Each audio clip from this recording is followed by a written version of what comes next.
Voici la 10e partie des choses à connaître en analyse. On va voir dans cette vidéo ce que c'est que la convexité d'une fonction. Alors pour commencer, on va regarder un exemple sur GeoGebra. Donc voilà une fonction dont le graphe a été dessiné en vert ici. On a une tangente que j'ai rajoutée ici qui passe par le point A. On a l'équation de la tangente qui est ici dans la colonne de gauche. On voit que cette tangente, si je fais varier le point A, sa pente, elle va diminuer progressivement. On arrive à 0 ici, ce sera un sommet, un maximum de la fonction. Elle continue à diminuer, la pente continue à diminuer, et là on arrive à un point où on est à moins 5 pour la pente de la tangente, qui est un point spécial puisqu'à partir de là, la pente de la fonction va augmenter à nouveau. Donc on voit la pente de la tangente augmente, elle continue à augmenter après aussi loin qu'on s'éloigne à droite. Donc on a un point particulier ici où la pente de la tangente va diminuer jusqu'à ce point, puis augmenter après. Alors on va dire qu'une fonction, elle est concave si la pente de la tangente diminue, donc c'est-à-dire dans cette partie-là, la fonction est concave tant que la pente de la tangente diminue, puis elle sera convexe lorsque la pente de la tangente augmente. Et le point où cela change, donc où elle passe de concave à convexe, on va appeler ça un point d'inflexion. Alors on va noter ça. Donc on a une fonction qui est continue sur un intervalle i. On va dire que f est convexe si sa pente, donc la pente de sa tangente, est croissante. Et puis, ça veut dire mathématiquement que pour tout x1 et x2 qui appartiennent à i, si x1 est plus petit que x2, alors on aura que f' de x1 doit être plus petit que f' de x2. Et puis, inversement, f est concave si sa pente est décroissante. Donc ça veut dire pour tout x1 et x2 appartenant à l'intervalle de la fonction, si x1 est plus petit que x2, alors on aura que f' de x1 est plus grand que f' de x2. Et puis, le point où cela change, donc le point, si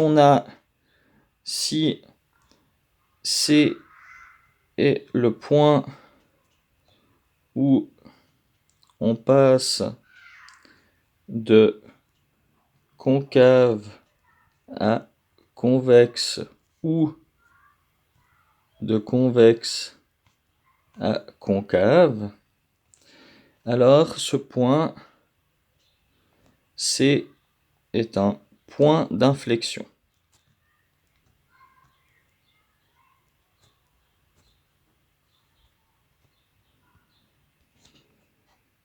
Pour pouvoir étudier ces caractéristiques d'une fonction, on va introduire la dérivée seconde.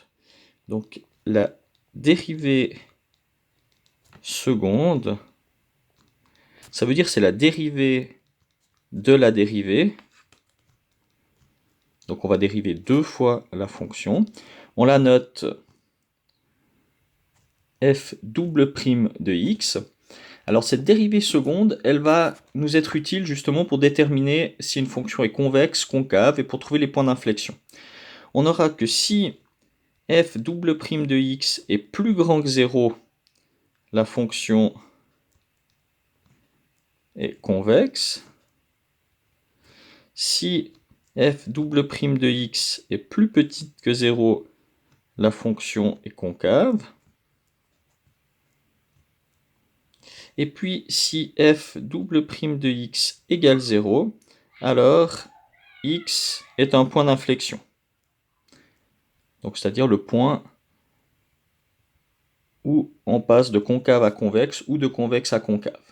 Et donc, en déterminant ce point d'inflexion, enfin, ou ces points d'inflexion, si la fonction est concave, si la fonction est convexe, ça va nous permettre de représenter plus facilement graphiquement la fonction. On va faire maintenant l'exemple qui se trouve dans le polycopier. Donc, on nous donne une fonction f de x ici qui vaut 1/8 de x4 moins 1/6 de x3 moins 3/2 d'x carré plus 7/2. Et on va essayer de faire un tableau de variation et de concavité ou de convexité, c'est-à-dire on va déterminer les maximums, les minimums, les points d'inflexion, si la fonction est croissante, si la fonction est décroissante, si elle est convexe, si elle est concave. Donc pour commencer, on calcule la première dérivée, donc f' de x. Donc ici, on va obtenir 4/8 de x3, c'est-à-dire 1/2 de x3, moins 3/6, c'est-à-dire 1/2 de x carré, et puis ici, moins 3x, le 7/2 disparaît. Donc voilà, on a notre f' de x. Alors, on a besoin maintenant de trouver le signe de f' de x. Alors, j'ai pas la place de le faire ici, je vais le faire sur l'autre page. Donc, mon f' de x que j'ai trouvé, c'était donc 1/2 de x3 moins 1/2 de x2 moins 3x. On va chercher son signe. Donc pour ça, il faut factoriser cette fonction. Alors pour la factoriser, comme j'ai des x puissance 3, il y a des x partout, on va commencer par mettre 1/2, pour éviter d'avoir des 1/2 après, 1/2 x en évidence. Donc c'est égal à 1/2 fois x qui multiplie x carré moins x. Là, il faut donc multiplier par 2, donc moins 6. Et si je factorise, ça fait donc 1/2 de x qui multiplie x, alors moins 3 fois x plus 2, de façon à ce que moins 3 plus 2, ça fasse moins 1, et moins 3 fois 2, ça fasse moins 6. Donc voilà la factorisation de f' de x, donc on va faire le tableau des signes. Donc voilà, les valeurs qui annulent f' de x, c'est donc moins 2, 0 et 3. On a 1/2 de x, x moins 3, x plus 2, et f' de x en bas. 1/2 de x, ça s'annule en 0, le signe est positif, donc ça fera moins, moins, plus, plus. X moins 3, ça s'annule en plus 3, x est positif, donc on aura plus, moins, moins, moins. X plus 2 s'annule en moins 2, x est positif, donc on aura plus, plus, plus et moins. Et donc maintenant, pour déduire le signe de f' de x, moins, moins, moins, ça fait moins, 0, plus, 0, moins, 0, plus. Donc voilà le signe de f' de x. Donc on va utiliser ça maintenant dans le tableau de l'exercice. Donc ici, on a donc f' de x, on a les zéros qui sont déjà mis dans le tableau, donc c'est en moins 2, en 0 et en 3, ce qu'on a trouvé sur l'autre page. Et maintenant, on a donc f' de x qui est négative avant, positive entre moins 2 et 0, négative entre 0 et 3, et de nouveau positive après. Ce qui veut dire donc pour les variations de x qu'on a donc ici x qui décroît, puis x qui croît jusqu'à 0, puis qui décroît à nouveau, et qui croît à nouveau. Et donc, comme on a des changements ici de croissance, on a donc ici un min, on est descendu puis on remonte, ici on monte puis on redescend, donc c'est un max, et ici on descend puis on remonte, c'est donc un min. Maintenant, il nous faut le signe de f double prime de x, donc la dérivée seconde. Donc on va faire le calcul sur l'autre page. Donc ici, f double prime de x, on va calculer, donc je reprends la fonction f' de x qui est ici, et je la dérive. Donc ça va donner 3/2 de x carré, moins x, moins 3. Donc voilà la dérivée seconde de f. Donc maintenant, de nouveau comme avant, il faut qu'on fasse l'étude du signe. Alors ici, c'est une équation de degré 2, donc il faut chercher quand est-ce que f' de x égale 0. C'est une équation de degré 2, on peut utiliser delta.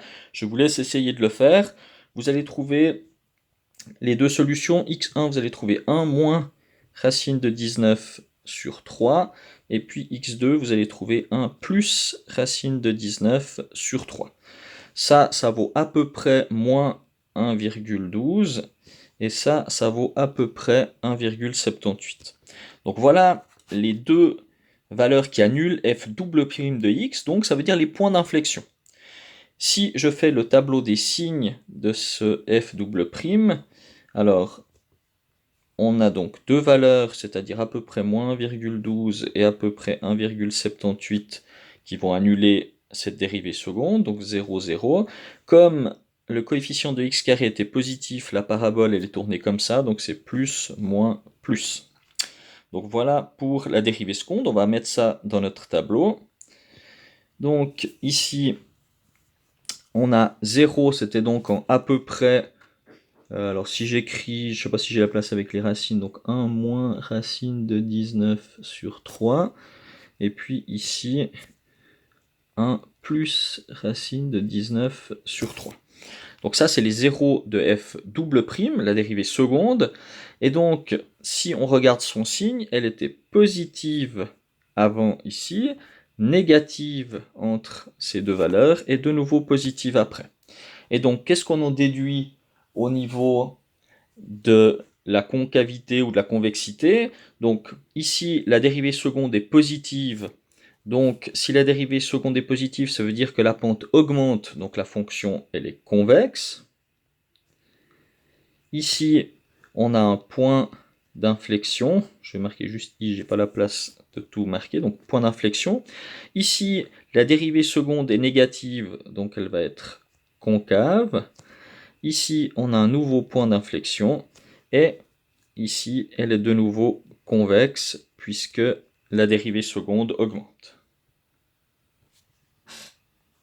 Maintenant, on va essayer d'esquisser la courbe à l'aide de ce que l'on a vu là. Donc, on a un point intéressant, moins 2, qui est un minimum de la fonction. Donc, on va calculer f de moins 2. Donc, f de moins 2, ça veut dire qu'on va remplacer dans la fonction de départ f, donc on va remplacer x par moins 2. Et si on calcule ça, on arrive à peu près à 0,83. Donc, ça veut dire que à moins 2, on a un point en 0,83, donc à peu près ici. Après, on a un autre point intéressant qui était le point x égale 0. Donc, si on calcule f de 0, ça va nous donner, d'après notre tableau, un maximum. Donc, x de 0, ça correspond à l'ordonnée à l'origine, donc 7,5, donc ça veut dire 3,5. Donc, on a un autre point intéressant, 0, 3,5 ici, qui sera un maximum de la fonction. Après, on a un autre point intéressant, c'était pour 3, donc f de 3. On obtient ça en remplaçant x par 3 dans la fonction. Et là, on obtient à peu près moins 4, enfin exactement moins 4,375. Donc moins 4,375. Donc si on reporte ça pour x égale 3, moins 4,75, ça nous donne à peu près la valeur ici. Donc là, on a déjà un minimum, un maximum, un minimum. Maintenant, on peut essayer de calculer quelques points supplémentaires. Alors on a évidemment les points d'inflexion qui sont utiles. Donc on avait dit qu'il y en avait un à peu près à moins 1,12 et l'autre à 1,78. Donc si on calcule maintenant encore les valeurs de la fonction au point d'inflexion, on aura donc que f de moins 1,12 à peu près, ça va nous donner environ 2,05. Et puis f de 1,78, ça nous donne à peu près moins 0,94. Donc si on reporte maintenant ces points, on a donc moins 1,12 à peu près ici, qui est à 2,05, donc on a un point à peu près par là qui est le point d'inflexion. On a un point donc à 1,78, donc à peu près ici, moins 0,94, donc à peu près là, qui est aussi le point d'inflexion. On va peut-être calculer encore juste un ou deux points. Donc f de moins 3 qu'on utilise en remplaçant x par moins 3. F de moins 3, ça nous donne à peu près 4,6. Donc si je le reporte, moins 3, je suis à 4,6, donc à peu près ici. Et puis, si je cherche encore peut-être f de 1, alors f de 1, ça donne à peu près 1,96, donc 1, à peu près 1,96, on est à peu près ici. Et puis on a peut-être encore f de 4, f de 4, ça va donner 0,833. Donc f de 4, 0,833, on est à peu près ici. Donc si maintenant on essaye d'esquisser cette fonction, donc là on a la fonction qui est concave dans toute cette zone-là jusqu'ici, et elle devient convexe après ici, et puis là elle redevient convexe dans cette zone-là. Donc voilà à peu près l'esquisse de la fonction à l'aide des informations du tableau.